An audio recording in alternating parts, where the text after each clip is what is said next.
Hi everyone, this is Sayed Sabarizi this side and welcome to Civic Savvy. आज ना we are going to understand a very important parliamentary topic, the no confidence motion against the Speaker of the Lok Sabha.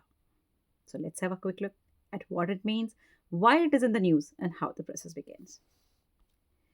Now first, let us understand what is a no confidence motion. नाम से ही पता चल रहा है ना? So no confidence motion means कि जो member of the parliament officially say that they no longer trust the speaker. अगर ये मोशन पास हो जाता है तो speaker has to leave the office. ठीक है. और इसमें ये स्पीकर हो चाहे डेप्यूटी स्पीकर हो, दोनों के खिलाफ ये मोशन पास हो सकता है. ऑफ कोर्स जिसका रिमूवल होता है ये needs the support of the majority of the house.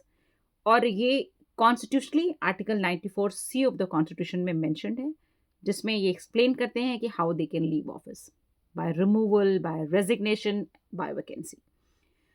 Of course, this process has to follow strict constitutional rules. अब सवाल आता है, why is this topic in the news? Why is this making so much of headlines? हुआ क्या है? तो देखो, recently what happened, the opposition members जो थे उन्होंने एक submit किया motion against the speaker Om Birla and they were claiming that there is unfair conduct during the house proceeding. उन्हें बोलने नहीं दिया जा रहा है, उनकी बात नहीं सुनी जा रही है, biased treatment हो रहा है, इस तरह का इल्ज़ाम स्पीकर साहब पे लग रहा था. तो अब प्रॉब्लम आती है कि ये कैसे होता है, ये प्रोसेस बिगिन कैसे होता है. Constitutional rule as I told you that it is mention under article 94 of the Indian constitution, जिसमें स्पीकर या deputy speaker can be remove through a proper resolution. लेकिन इसको but the process actually follows the strict rules in order to ensure fairness. अब बात आती है ये process कैसे होता है, क्या होता है. देखो इसमें करना क्या होता है. कोई भी member of the parliament it submits a written notice. At least 14 days notice is required. ये एक बार 14 दिन का नोटिस पहले दे दिया जाता है सेक्रेटरी लोकसभा के सेक्रेटरी जनरल को. उसके बाद ये मोशन इज टेकन अप. फिर क्या होता है, जो सपोर्टर्स होते हैं they stand. At least 50 member must support it. जब 50 लोग इसको सपोर्ट करते हैं then the permission is granted and motion is schedule within 10 days. और अगर मान लो नहीं होता, अगर like the 50 members are supporting it the motion moves forward, और नहीं होता है तो फिर वहीं का वहीं रिजेक्ट हो जाता है. मान लो ये मोशन फॉरवर्ड हो गया, उसके बाद क्या होता है, next comes the discussion. Members जो होते हैं दे स्पीक फॉर और against the motion, they but just focus on the stated reason for passing this motion. After the discussion the voting take place.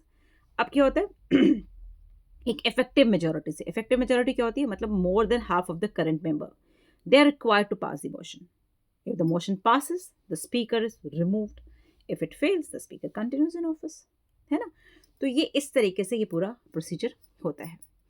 अब क्या ये पहली बार हो रहा था, इससे पहले कभी नहीं हुआ, या ये पहली बार ऐसा कोई नया है? नहीं, ऐसा कुछ नहीं है. इससे पहले 1954 में, 1966 में, 1987 में तीनों बार 3 स्पीकर्स ने, जी.वी. मावलंकर साहब, Hukum Singh and Balram Jhakar, sorry the spelling is mention Shankar नहीं है, झाकर है. तो ये तीनों स्पीकर के लिए नो कॉन्फिडेंस मोशन पास हुआ था. लेकिन in all the 3 cases the motion failed and none of the जो speakers थे they were removed from office. अब अच्छा, एक और चीज़, 2 चीज़ें बहुत इंपॉर्टेंट जो हम आपको यहाँ बता दें. ये प्रोसेस राज्यसभा या काउंसिल ऑफ स्टेट्स के लिए अप्लाई नहीं होता, और ये मोशन सिर्फ लोकसभा में पास होता है. ठीक है. तो ये रहा पूरा आपका no confidence motion. Thank you for watching. Stay informed, stay curious and see you in the next video. Till then, bye.